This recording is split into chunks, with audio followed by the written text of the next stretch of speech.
If your spouse or loved one has mesothelioma, there's a good chance that you're drowning in stress, fear, grief, and exhaustion.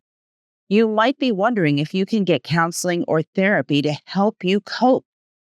You also might be wondering whether it's selfish to focus on your own mental health when your loved one is the one with cancer. The answers to your questions are yes.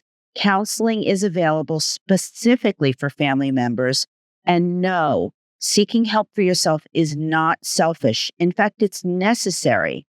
Today, I want to tell you about counseling resources that are available for families dealing with mesothelioma. I'm Terry Oppenheimer, and I've been writing about mesothelioma and asbestos for the website mesothelioma.net for over a decade. Family members need support just as much as patients do, and getting the help you need early can prevent more serious mental health problems down the road. Let's start with why family members need counseling. When someone you love has mesothelioma, the patient is not the only one who's suffering. You are facing multiple devastating stressors at the same time. You're dealing with anticipatory grief, grieving the expected loss before it happens. You are facing an uncertain future and possibly financial catastrophe. If you're the caregiver, you're exhausted by attending to those responsibilities while also trying to manage your own life obligations. Worst of all, you're going through all of this at the same time that you're watching someone you love suffer and being unable to fix it. These are crushing psychological burdens. It's completely normal to develop anxiety, depression, or other mental health symptoms under these circumstances. Seeking counseling doesn't mean you're weak or can't handle things. It means you're human and you're dealing with extraordinary stress. Now, this is important information, and before I go on, I'm going to take a break and ask you a quick favor. If you find these videos helpful, please hit the like and subscribe buttons below. It makes it easier for other people who need this information to find us. Also, if you have questions or there's a topic you'd like to see addressed in a future video, send me a note in the comment section. And make sure you watch until the end, because I'm going to give you valuable information on where to find resources that will make a real difference for you. Now, to get back to the stress that you're enduring and keeping yourself mentally healthy, I want you to know that there are many types of counseling available for family members of mesothelioma patients. Individual therapy with a counselor or therapist who specializes in cancer-related issues provides a private space to process your emotions, develop coping strategies, address depression or anxiety, work through complicated feelings like guilt or resentment, and prepare for loss and grief. Many cancer centers have social workers or counselors on staff who provide free or low-cost counseling to patients and their families. This is often the easiest place to start. Ask your loved one's oncology team about counseling services available through the cancer center. These counselors understand the unique challenges of cancer caregiving and anticipatory grief. They've worked with many families in similar situations and can provide you with practical coping strategies as well as emotional support. Family therapy can help when the stress is affecting relationships within the patient's closest network. A therapist can help friends and family members communicate more effectively, resolve conflicts, distribute caregiving responsibilities more equitably, and support each other better. When one partner has mesothelioma, couples counseling can help with navigating changing roles, maintaining intimacy, and staying connected despite illness, as well as with preparing emotionally for the future and discussing difficult topics like prognosis and end-of-life preferences.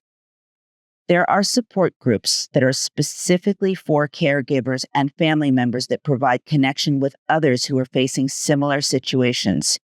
Hearing how they cope, knowing you're not alone, and receiving validation that your feelings are normal can be incredibly valuable. Many cancer centers offer support groups for family members. Some are general cancer caregiver groups, while others may be specific to particular cancers or situations. There are also online support groups, which can be helpful if you can't attend in-person meetings due to your caregiving responsibilities or distance. Grief counseling and bereavement support become especially important as your loved one's condition progresses, as well as after they've died. Anticipatory grief counseling helps you process the impending loss while your loved one is still alive. Bereavement counseling after death helps you process grief, adjust to life without your loved one, and work through complicated emotional reactions.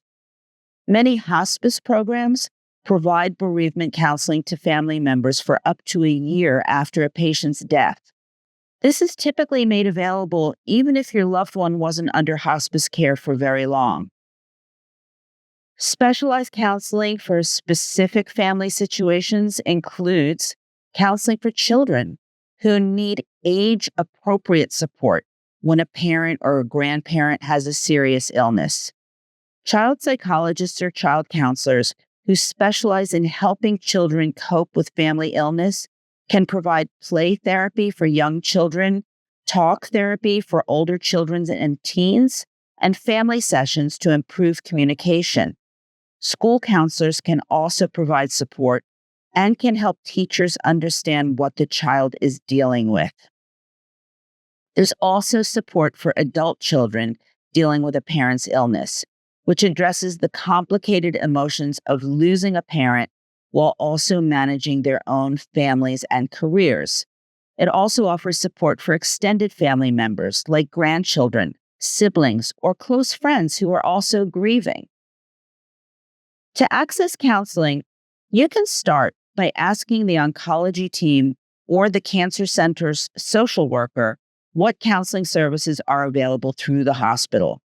Many of those programs are free or low cost for patients and families. Also, check your health insurance coverage for mental health benefits.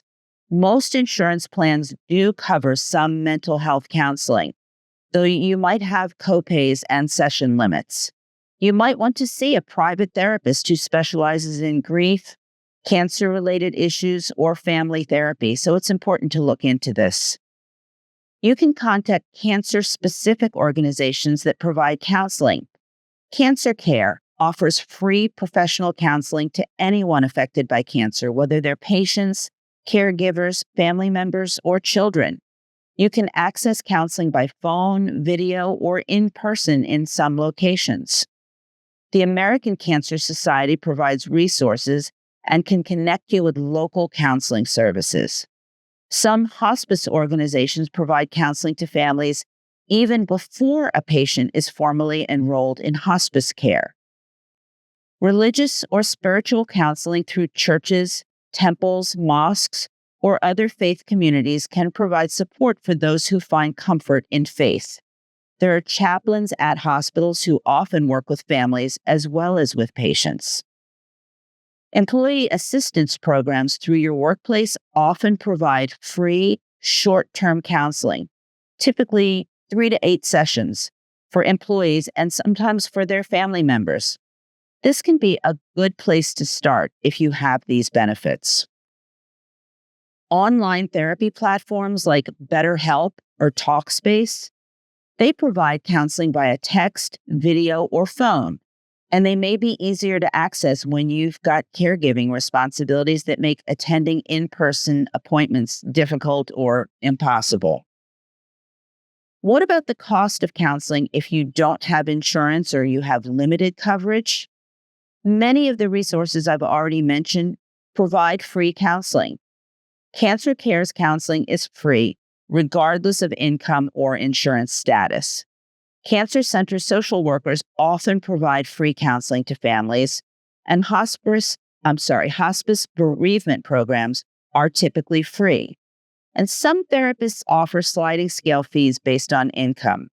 Community mental health centers also often provide low-cost services. When should you seek counseling? Try not to wait until you're already in crisis. You don't need to have severe symptoms to benefit from counseling.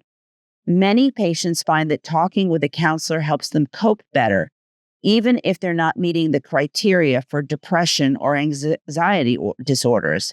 And early intervention can prevent more serious mental health problems. However, you should definitely seek counseling if you're experiencing persistent sadness, hopelessness, or crying spells, severe anxiety or panic attacks, or constant worry, difficulty sleeping, or significant changes in appetite, inability to make decisions, withdrawal from relationships and activities, physical symptoms like headaches or stomach problems with no medical cause, thoughts of hurting yourself, or feeling unable to cope with your daily responsibilities. What if you feel guilty about focusing on your own mental health when your loved one is the one with cancer? This is common, but it's important to understand that taking care of your mental health is not selfish. It makes you a better caregiver and family member. You can't support your loved one effectively if you're feeling completely depleted.